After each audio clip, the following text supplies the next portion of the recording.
So, Priya earlier was talking about the I and the we.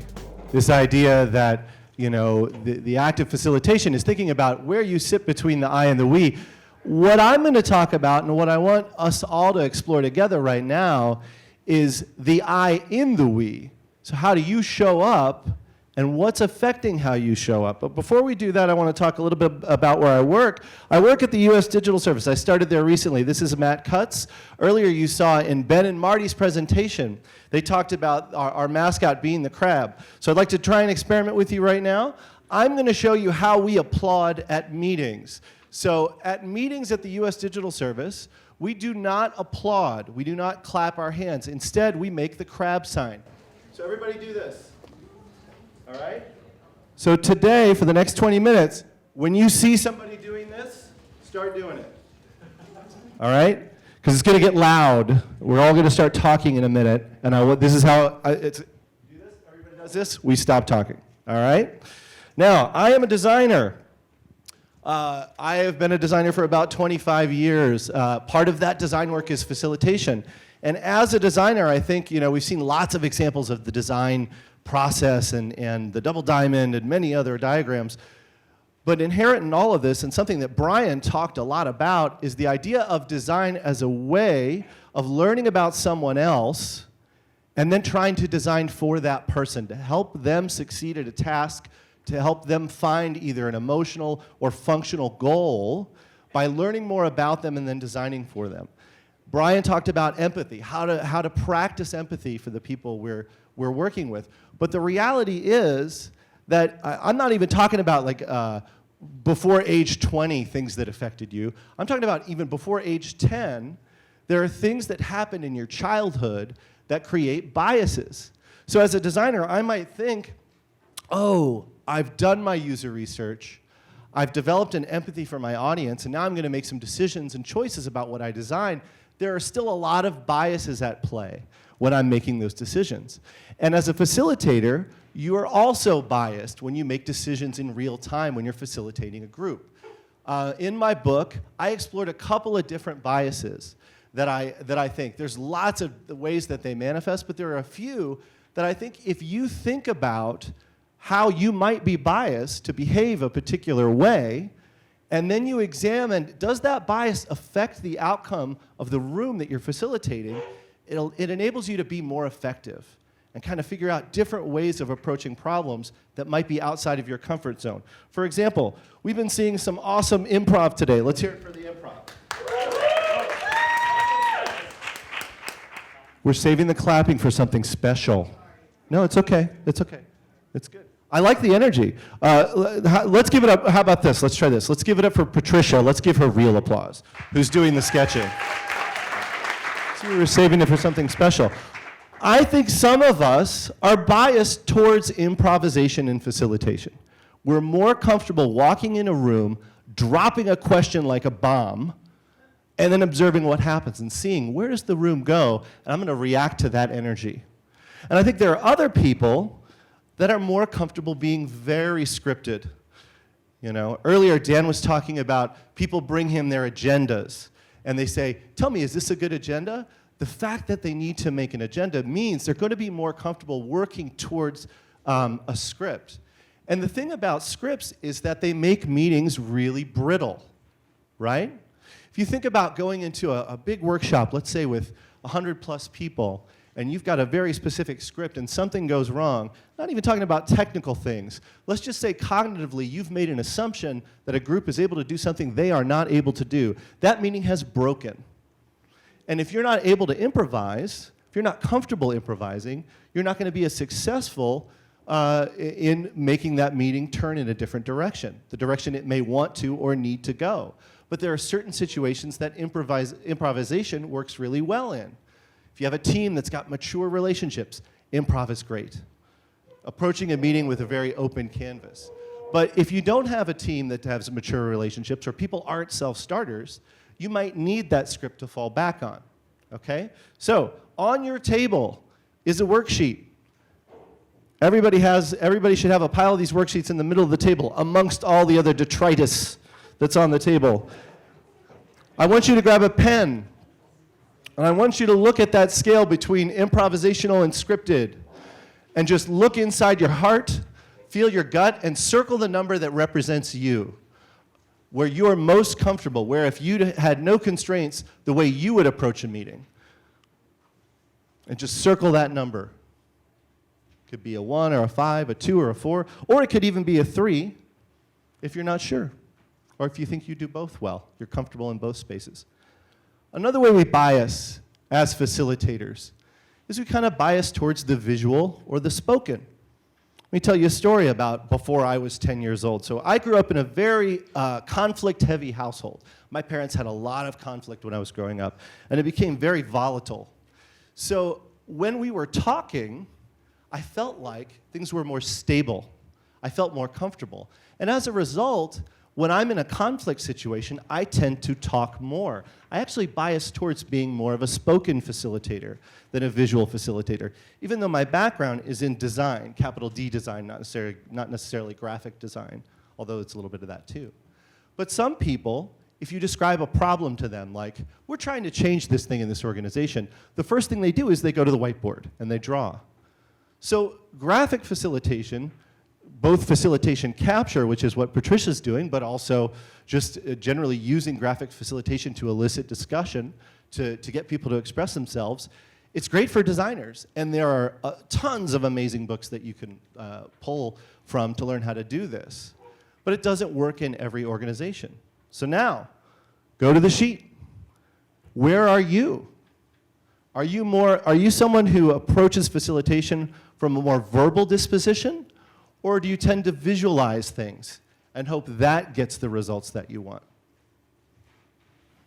Okay? All right, there's one more that I like to think about, and it's the one that I think is the most interesting, and it requires a lot of self-reflection.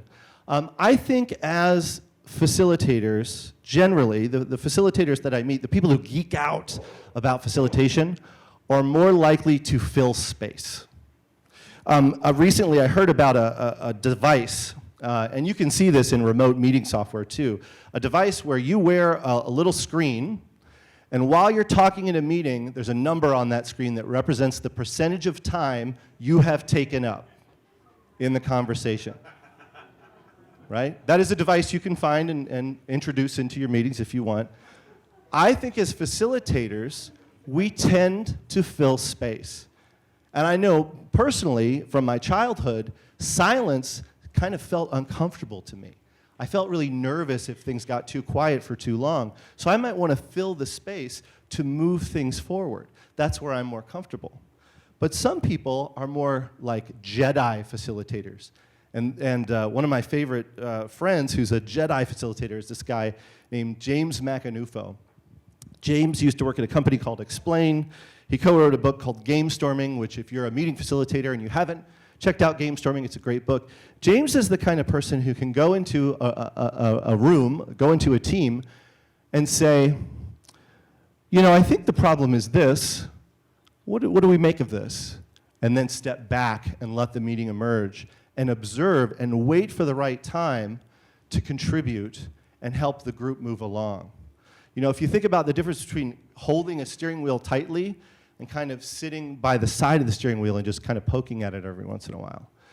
So I think people who are space fillers, if there's a room where people don't quite understand what's going on, if they're nervous, if there's low energy, filling space is fantastic. It helps move the room forward. It helps create kind of safety, and it helps you connect to the facilitator, which is really powerful. It's like, oh, they're talking to me. But one of the biggest challenges I see with facilitators that take up space is sometimes their momentum overtakes their ability to read the room. So they get so far ahead, they get so energetic, they make so many contributions that they can't see that people are kind of backing away a little bit. You know, people are kind of tuning out. So that's when I think it's good to think about, okay, I need to modulate how much space I'm taking up or filling. All right? So those are just 3 biases. I want you to figure out, are you a space filler or are you a space maker? Circle the number that represents you. Okay, so now, we've shared some ideas. I have some friends in the audience that are going to help me out. You have circled, raise your hand if you circled a 1 or a 5 anywhere on this chart. A lot of you. Okay, raise your hand if you circled a 2 or a 4. All right, there's lots of 2s or 4s. Raise your hand if you only circled 3s. Okay, 1, 2. Okay, a couple of people only circled 3s. All right, in that corner, we are going to have Dan, right? Dan is going to be in that back corner, and Dan is going to have, which group do you have? So if you circled a 1 for improviser or a 2, and that's the most representative of who you are, I want you to walk back to there. Not now, just in a second, okay? I'm going to give you the instructions. If you circled close to a 4 or a 5 for being scripted, I want you to come up here and hang out with Eli. So Eli's going to be up here. If you're a talker like me, just come on the stage, okay? If you're somebody who likes to draw, go back there with Douglas. I like to call Douglas 1.0. I'm kind of Douglas 0.9 because I recently shaved my beard off. But go back to Douglas if you're a drawer. And if you are a space filler, I want you to go to my friend Reagan. Oh, Christy, right there. And if you're a space maker, I want you to go over here to Reagan. Okay? So right now, get up. We'll make the chair noise. And go to where you are going to go. And I'll get you to crab in a second. You have a question? If you have 2 that you can't choose between, pick the one that's more emotionally resonant for you. If you have 1s or 5s, go to those. If you have 2s or 4s, go to those. If you have all 3s, just look for a group that isn't crowded. Talkers? Yep, okay. All right. It looks like we've sort of distributed. If you're all 3s, just go to a group that isn't very crowded. We have a lot of drawers, not as many talkers. Okay, so here's what we're going to do. We have 6 minutes left. You're going to have a 2-minute rapid collaboration session. So when I do the crabs, we're going to stop talking. For 2 minutes in your group, talk about why this bias of yours is a superpower. Okay? What does it enable you to do that no one else can do, or when are you really powerful for 2 minutes? Because we only have 5 minutes and 32 seconds left. So for 2 minutes, talk about why this bias is a superpower. Go.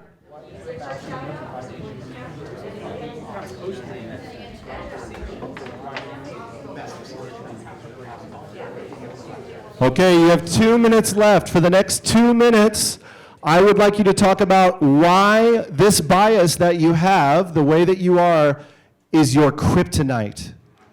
When are you in situations that the fact that you're this way prevents you from being successful? Okay? 2 minutes.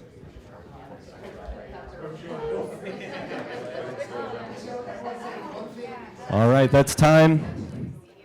So stay in your group. I have 20 seconds. I would like one person from the Space Savers group to tell me why it's kryptonite in a very short amount of time. Space Savers.